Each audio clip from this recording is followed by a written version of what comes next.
Welcome to Audit the Audit, where we sort out the who and what and the right and wrong of police interactions. This episode covers criminal history, lawful arrests, and vehicle registrations, and is brought to us by Queen T's channel. Be sure to check out the description below and give them the credit that they deserve. On June 21st, 2018, Officer Ullrich of the Covington Police Department pulled over an Ohio driver who was helping a friend move into the Cambridge Square apartments in Covington, Kentucky, approximately 4 miles from the Kentucky-Ohio border, for allegedly failing to stop at a stop sign or use a turn signal. After the driver pulled into a small parking lot, Officer Ullrich approached the passenger side window. How you doing, man? I'm Officer Ullrich, Covington Police. The reason I stopped you were just kind of parked there in front of 109 for a while, and then you backed in all the way down by 104. You were sitting there for probably 15 minutes, and then you just didn't stop at the stop sign or use your turn signal when you came down the hill. I stopped at the stop sign twice, and I need to use a turn signal to go straight down. But you turned left. I didn't turn. Okay. Do you have your license on you, sir? Yes, sir.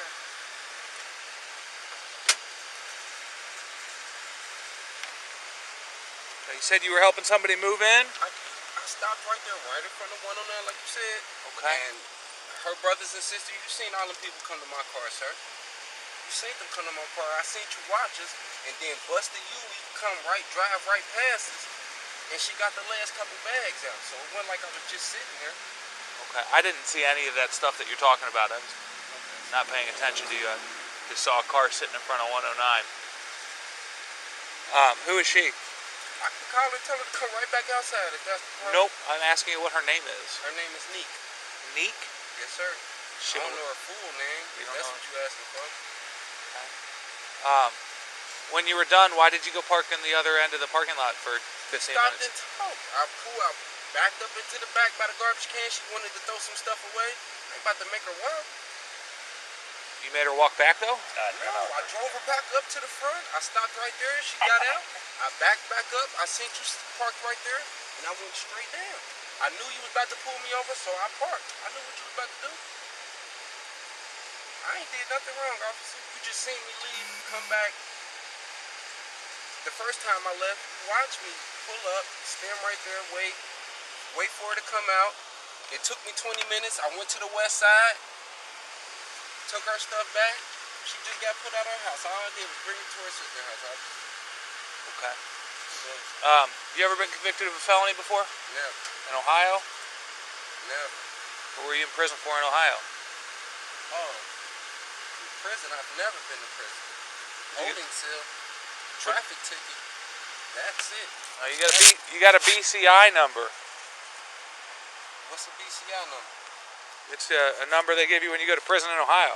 Officer Ullrich informs the driver that he has a BCI number, which indicates that he has been previously arrested, and questions him about his criminal history. BCI stands for the Bureau of Criminal Investigation of the Ohio Attorney General's Office, which serves as the central repository for all criminal records for the state. The BCI also maintains fingerprints, palm prints, photographs, and other information related to arrests within the state. The U.S. Supreme Court held in the 2015 case of Rodriguez versus United States that because traffic stops are especially fraught with danger to police officers, they may take negligibly burdensome precautions, including criminal record and outstanding warrant checks, to complete the mission of the traffic stop safely. Based on this decision, some courts have determined that police officers are also permitted to ask drivers questions about their criminal history. For example, in the 2017 case of United States versus Cone, the federal 10th Circuit Court of Appeals concluded that, quote, if running a computer check of a driver's criminal history is justifiable as a negligibly burdensome inquiry useful for officer safety, we fail to see how asking the driver about that history could be unreasonable under the Fourth Amendment. A driver's answer may not be as reliable as a computer check, but the time involved is much shorter. And just allowing the officer to ask the question may provide important clues pertaining to safety, such as nervous or evasive responses. The Supreme Court also determined in the 2009 case of Arizona versus Johnson that, quote, an officer's inquiries into matters unrelated to the justification of the traffic stop do not convert the encounter into something other than a lawful seizure, so long as the inquiries do not measurably extend the stop's duration. In interpreting how long a traffic stop could be extended for questioning, the Sixth Circuit Court of Appeals, which includes Kentucky in its jurisdiction, determined in the 2010 case of U.S. versus Everett that, quote, because the touchstone of any Fourth Amendment analysis is reasonableness, we must conduct a fact-bound, context-dependent inquiry in each case. The proper inquiry is whether the totality of the circumstances surrounding the stop indicates that the duration of the stop as a whole, including any prolongation due to suspicionless, unrelated questioning, was reasonable.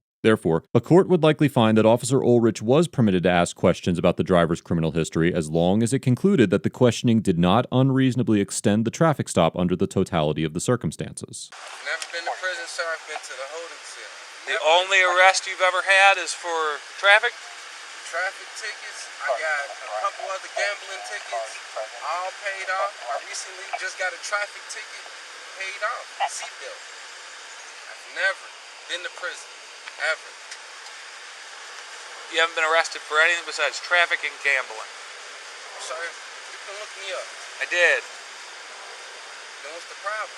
That's why I'm asking you for your explanation of your other arrests. I don't see why I need an explanation. I just told you what's on there. To my knowledge, if I forgot something, I forgot. But I don't see. You think there's a chance that you forgot whether or not you were arrested? I've never been to prison. Prison and the holding cell is two different things. You're still talking about something I'm not talking about. I'm talking about arrested. What else have you been arrested for? I've been arrested. Nothing. OVI. OVI. I got an OVI in 2008. Okay. That's it. But that's still the holding cell. I've never been arrested. Payout. Well, that is arrested. No, it's not, because I never got arrested. It is arrested. It is arrested. Holding cell was arrested too, sir? Yeah. Okay. Did you go in handcuffs? Officer Ullrich informs the driver that he had been arrested when he was taken to the holding cell for his OVI charge, while the driver thought that he had not been arrested for that offense because he never went to prison. In this conversation, Officer Ullrich refers to a formal arrest, where a police officer determines there is probable cause that an individual committed a crime and takes them to a local police station or jail for booking. Booking is the process of recording information about the individual in the police database, taking a mugshot, fingerprinting, searching the individual for illegal items, and other administrative tasks. A formal arrest that includes a booking process will generally result in a criminal record. However, the constitutional standard for what constitutes an arrest does not require that an individual be taken to a police station charged with a crime or booked. In the 1980 case of United States v. Mendenhall, the Supreme Court concluded that, quote, a person has been seized within the meaning of the Fourth Amendment only if, in view of all the circumstances surrounding the incident, a reasonable person would have believed that he was not free to leave. Examples of circumstances that might indicate a seizure, even where the person did not attempt to leave, would be the threatening presence of several officers, the display of a weapon by an officer, some physical touching of the person of the citizen, or the use of language or tone of voice indicating that compliance with the officer's request might be compelled. The court built on this definition in the 1991 case of California v. Hodari D., holding that, quote, to constitute a seizure of the person, just as to constitute an arrest, the quintessential seizure of the person under Fourth Amendment jurisprudence, there must be either the application of physical force, however slight, or, where that is absent, submission to an officer's show of authority to restrain the subject's liberty. As discussed many times on ATA, a Fourth Amendment seizure can be classified as either a detention, otherwise known as the infamous Terry stop, or an arrest. There is no bright-line rule to determine whether a seizure constitutes a detention or an arrest, and courts will consider a variety of factors in classifying a seizure. For example, in the 1993 case of U.S. v. Perea, the Second Circuit Court of Appeals considered the amount of force used by the police, the need for such force, the extent to which an individual's freedom of movement was restrained, the number of agents involved, whether the target of the stop was suspected of being armed, the duration of the stop, and the physical treatment of the suspect, including whether or not handcuffs were used. While the amount of restraint used is a significant factor, the use of handcuffs or other restraints does not automatically make a seizure an arrest if there are concerns for officer or public safety. I went to the holding cell. Right. I admitted that, sir. I said I've been to the holding cell. I've never been to prison. Never got in trouble. Everything is a payout or a ticket for me, officer. I got license and insurance. I haven't done anything wrong. I sat in front of her and I helped her move out. Helped her move in. That's it. Okay. Turn your car off for me, sir. Hey, you take the key out. Just put it on the passenger seat here. Or don't listen to what I tell you to do. Put it on the passenger seat, please, so it's out of the way. Thank you. Besides this bottle of brandy, is there anything in your car that shouldn't be in your car? What bottle of brandy? The bottle of brandy that's in the back of the seat. I don't want you reaching around. On the seat, I'm gonna keep my hands on it. I'm just gonna look. It's in the back seat pocket right here. So Is there anything in the car besides the brandy? There's nothing in that bottle. That bottle ain't even mine. It ain't nothing in there. Well, you're the driver of the car. It's registered to you, I right? understand, sir, but it ain't nothing in there. That's not mine. Is there anything else in the car that might get you in trouble? No, sir. Not to my knowledge, no. There's nothing in the car. No marijuana in the car? I don't smoke. Do you have the registration and the insurance, sir? Registration, insurance, name, everything. Okay. Go back to my car. Okay, let's see the registration of your insurance.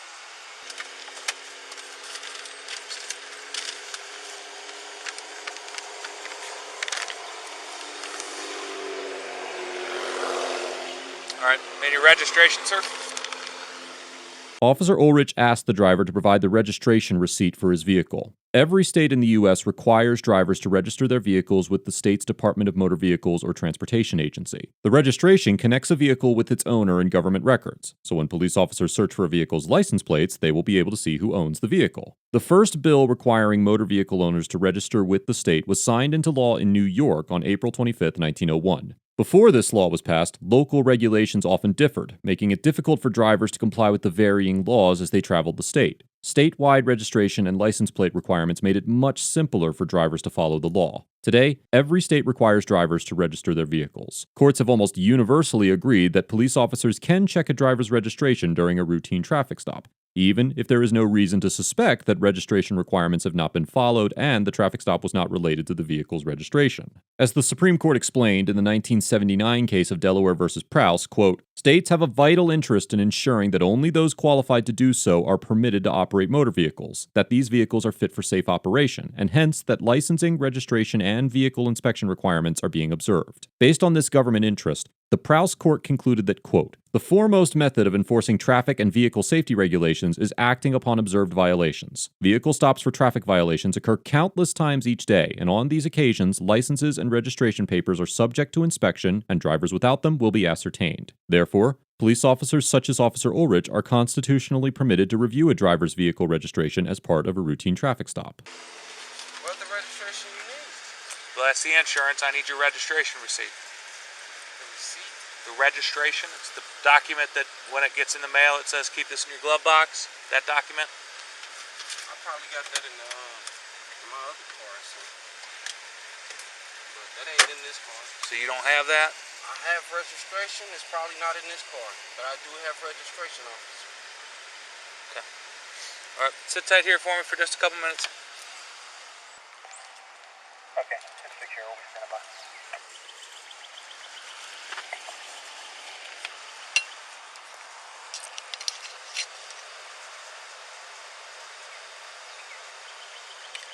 You just see this bottle of Hennessy gets thrown away somewhere appropriate. I'm gonna throw it away up there, because I ain't did nothing, man.